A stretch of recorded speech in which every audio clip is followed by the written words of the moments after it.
মানুষগুলো পাগলের মতো দৌড়াবে, কেউ থাকবে টয়লেটে, কেউ হসপিটালে, কেউ মাজারে, কেউ বাজারে, যে যেখানে থাক শুরু হয়ে যাবে কিয়ামতের এই ভয়াবহ দৃশ্য।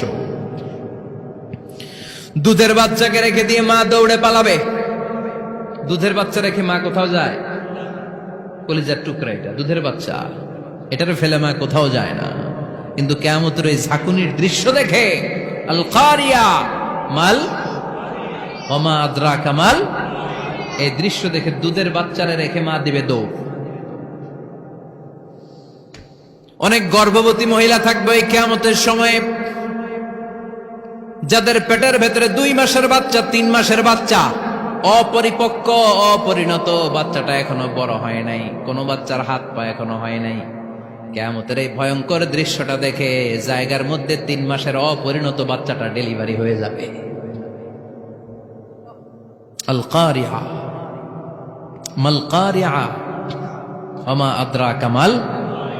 পৃথিবীর যখন এরকম দৃশ্য, আল্লাহ তাআলা ইসরাফিলকে বলবেন, ইসরাফিল তোর তো 3টা ফুৎকার দেওয়ার দায়িত্ব ছিল, দিয়েছে কয়টা? চিল্লায় বলেন কয়টা? এবার আল্লাহ বলবেন, এবার দ্বিতীয় ফুৎকার দে। কয় নাম্বার ফু দিবে? ওই ফু দেওয়ার সাথে সাথে ইসরাফিল প্রথম ফুৎকার দিয়ে জায়গা মতো এরকমই দাঁড়ায় থাকবে। আবার যখন গ্রিন সিগন্যাল পাবে মুহূর্তের মধ্যে আরেকটা ফু দিয়ে দিবে। ফু দেওয়ার সাথে সাথে পৃথিবীর সব মানুষগুলো মরে শেষ। কেউ থাকবে? থাকতে পারবো আমরা? থাকার জন্য আসছি। এই যে দুনিয়া, দুনিয়া, টাকা পয়সা আরো লাগবে, আরো কামাবো, এটাতে আমার হবে না, আরো চাই, আরো চাই। এই প্রতিযোগিতা, এই কম্পিটিশন, ওর 5 তলা আমার লাগবে 7 তলা, ওর আছে 20 লাখ আমার লাগবে 30 লাখ। প্রতিযোগিতা আছে না নাই? এগুলো আমাদেরকে পাগল বানিয়ে দিয়েছে, মোহাচ্ছন্ন করে ফেলেছে। পৃথিবীটা আসলে একটা মরীচিকা, ধোঁকা, লোভ লালসা, আজ আছে কাল নাই। 2 নাম্বার ফুৎকার দেওয়ার সাথে সাথে পৃথিবীর সব শেষ। মালাকুল মাউত পৃথিবীর সব মানুষের রূহ কবজ করবে। আল্লাহ বলবেন, মালাকুল মাউত আখবিরনি মাইয়াবকা, আমাকে বল আর কে আছে। মালাকুল মাউত বলবে, পৃথিবীর সব মানুষের রূহ কবজ করে শেষ, কেউ নাই। মানুষবিহীন পৃথিবী, মানুষের কোলাহলে পৃথিবীটা মুখরিত থাকতো এতদিন। গোটা পৃথিবী ব্যাপী মানুষের কোলাহল, ওই যে সাইয়েদনা আদম থেকে শুরু হয়েছে, আর থামে নাই। মানুষ আর মানুষ, মানুষ আর মানুষ, সব মানুষ শেষ। আল্লাহ আশরাফুল মাখলুকাত একটারেও রাখি নাই, সব শেষ। শুধু আছে জিন জাতি। আল্লাহ বলবেন, যাও এবার জিন জাতি ধরো, জিনদের রূহ কবজ করো। মালাকুল মাউত কিন্তু জিনদেরও রূহ কবজ করে। ওমা খালাকতুল জিন্না ওয়াল ইনসা ইল্লা লিয়াবুদুন।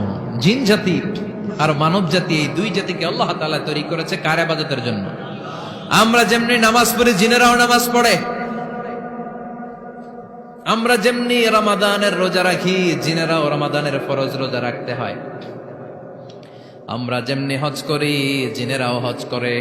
আমরা যেমনি আরাফার দিনে কাঁদতে কাঁদতে আল্লাহর কাছে দোয়া করি, আল্লাহ লাব্বাইক করে, জিনেরাও পড়ে। আমরা দেখি না, এদের দেখা যায়? দেখা যায় না। জিসমুন নারিয়ুন, আগুনের তৈরি ওদের দেহ। ইয়াতাশাক্কালু বিআশকালিন মুখতালিফা, বিভিন্ন কালার ধারণ করতে পারে, বিভিন্ন রং ধারণ করতে পারে। জিনের সংখ্যা হচ্ছে জিসমুন নারিয়ুন ইয়াতাশাক্কালু বিআশকালিন মুখতালিফা, আগুনের তৈরি এক সৃষ্টি। বিভিন্ন সূরত তারা নিতে পারে, মানুষের সূরত নিতে পারে, প্রাণীর সূরত নিতে পারে, ঠিক কি না? মালাকুল মাউত জিন জাতি হত্যা করতে শুরু করবেন, রূহ কবজ করবেন। করতে করতে সব শেষ। খারাপ জিনদের সর্দার হলো ইবলিস। সব জিনদেরকে মারতে যত কষ্ট দেয়া হয়েছে, সবচেয়ে বেশি কষ্ট দিয়ে ইবলিসের রূহ কবজ করে ফেলা হবে। ইবলিস আর নাই, মানুষও নাই, জিনও নাই, পশু পাখি কিচ্ছু নাই। আল্লাহ বলবেন, ইয়া মালাকুল মাউত আখবিরনি মাইয়াবকা, অনেক দায়িত্ব পালন করেছিস তুই। মানুষ মারলি, জিন মারলি, মৎস্যকুল মারলি, পাখি মারলি, সব মারলি, এবার আর কে বেঁচে আছে বল? মালাকুল মাউত বলবে, আল্লাহ আর কেউ নাই, খালি ফেরেশতারা আছে। কারা আছে? মালাইকা। আল্লাহ বলবে, যা এবার ফেরেশতাদের গোষ্ঠী শেষ কর। মালাকুল মাউত একটার পর একটা ফেরেশতার রূহ কবজ করবে, একটার পর একটা, একটার পর একটা, করতে করতে সব ফেরেশতা। ফেরেশতাদের সংজ্ঞা হচ্ছে জিসমুন নূরিয়ুন ইয়াতাশাক্কালু বিআশকালিন মুখতালিফা, আলোর তৈরি, নূরের তৈরি একটা দেহ চাইলে বিভিন্ন সূরত ধারণ করতে পারে। জিন আর ফেরেশতার পার্থক্য বুঝেছেন? জিন কিসের তৈরি? আগুন, জিসমুন নারিয়ুন, আর ফেরেশতা হচ্ছে জিসমুন নূরিয়ুন, নূর দিয়ে তৈরি। একের পর এক ফেরেশতা সবার করা হবে। এবার আল্লাহ বলবেন, ইয়া মালাকাল মাউত আখবিরনি মাইয়াবকা, আর কে কে বেঁচে আছে বল। মালাকুল মাউত বলবে, মাবুদ কেউ নাই, মানুষ নাই, জিন নাই, ফেরেশতাও নাই, শুধু আমার তিনজন কলিগ বাকি। কয়জন? জোরে বলেন কয়জন? জিব্রাইল বাকি, ইসরাফিল বাকি, মিকাইল আর আমি আজরাইল। আল্লাহ বলবে, মিকাইলের রূহ কবজ করে নিয়ে আয়। যে মিকাইল আমার আদেশে পৃথিবীতে বৃষ্টি ঝরাতো, আমার আদেশে ক্ষেত খামারে ফসলের ব্যবস্থা করে দিত, আমার আদেশে মানুষের রিজিকের হিসাব রাখতো, এই মিকাইলের রূহ কবজ করে নিয়ে আয়। এক নাম্বার কলিগ শেষ। কলিগ বুঝেন তো? সহকর্মী। কলিগ মানে কি? সহকর্মী। এক নাম্বার কলিগ নাই। আল্লাহ বলবে, যা এবার ইসরাফিলের রূহ কবজ কর। ইসরাফিল ফেরেশতা তখনও আল্লাহর আরশের দিকে ঠোঁটের মাঝখানে বিশাল সিংহটা নিয়ে তাকিয়ে আছে। ওই মুহূর্তে মালাকুল মাউত যে সালাম দিয়ে রূহটা কবজ করে ফেলবে। ইসরাফিলও নাই, ইসরাফিলও নাই। আল্লাহ বলবে, যা দুনিয়ার সব নবীদের কাছে ওহী দিয়ে, কোরআন দিয়ে, ইনজিল দিয়ে, তাওরাত দিয়ে, জাবুর দিয়ে আমি যেই ফেরেশতারে পাঠাতাম, ওই রূহুল আমিন জিব্রাইলের রূহটাও কবজ করে নিয়ে আয়। জিব্রাইলের রূহ কবজ হয়ে যাবে। এবার তিনজন কলিগই শেষ। আছে কেউ? আছে? এবার আল্লাহ বলবে, ইয়া মালাকাল মাউত, হে মৃত্যুর ফেরেশতা, আখবিরনি মাইয়াবকা, মহাবিশ্বে আর কে কে আছে বল। আজরাইল বলবে, কেউ নাই, মানুষ নাই, জিন নাই, ফেরেশতা নাই, আমার কলিগরাও নাই, আমি বড় একা। এখন আমি একা হয়ে গেছি। আল্লাহ, আছি শুধু আমি। মালাকুল মাউত, তোমার হুকুমের গোলাম। আর আনতাল হাইয়ুল কাইয়ুম, তুমি শাশ্বত চিরঞ্জীব, তুমি তো মরবা না, আমি আছি। ভাবছে উনিও থাকবে, উনি আর আল্লাহ থাকবে। আল্লাহ বলবে, মালাকুল মাউত এবার তুই মর, এবার তুই মর। এই কথা শুনে মালাকুল মাউতের খিচুনি উঠে যাবে। আজীবন মারছে, আজকে মরবে। খিচুনি উঠে যাবে, জ্বর এসে যাবে, কাঁপুনি ছুটে যাবে, কাঁপতে থাকবে। আল্লাহ বলবেন, কাঁপাকাঁপি করে লাভ নাই, মর। মালাকুল মাউত বলবে, মাবুদ এইটা আবার কেমন কথা? সবাই রে আমি মারলাম, আমি মরুম কেন? আমি না মারছি, আমি না মেরেছি, আমি মরবো কেন? আল্লাহ বলবেন, কথা নাই, মর। ও আল্লাহ, আমি কেন মরব? আমি না দুনিয়ার সবাই রে মারলাম। আল্লাহ বলবেন, কুল্লু নাফসিন যায়িকাতুল মাউত, পৃথিবীর প্রতিটা আত্মারে মৃত্যুর স্বাদ নিতে হবে রে মালাকুল মাউত, তুইও মরবি, মর। কাঁপতে কাঁপতে আল্লাহ বলবে, জান্নাত আর জাহান্নামের মাঝ বরাবর যে দাঁড়া। মালাকুল মাউত দাঁড়াবে। এই দৃশ্য দেখার মতো তখন কেউ থাকবে না। থাকবে?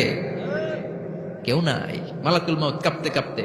আল্লাহ বলবেন, কেঁপে লাভ নাই, কেঁদে লাভ নাই, মরতে তোকে হবে। Everyone has to take the test of death, সবাইকে মৃত্যুর স্বাদ আস্বাদন করতে হবে। মর, মরে যা।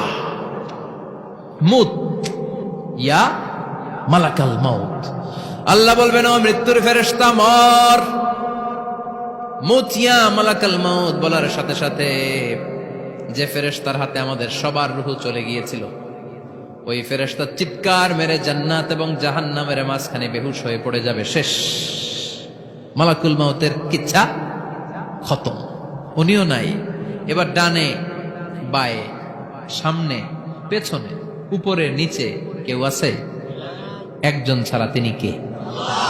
কুল্লু মান আলাইহা ফানি ওয়া ইয়াবকা ওয়াজহু রাব্বিকা যুল জালালি ওয়াল ইকরাম ফাবিআইয়ি আলাই রাব্বিকুমা তুকাযযিবান।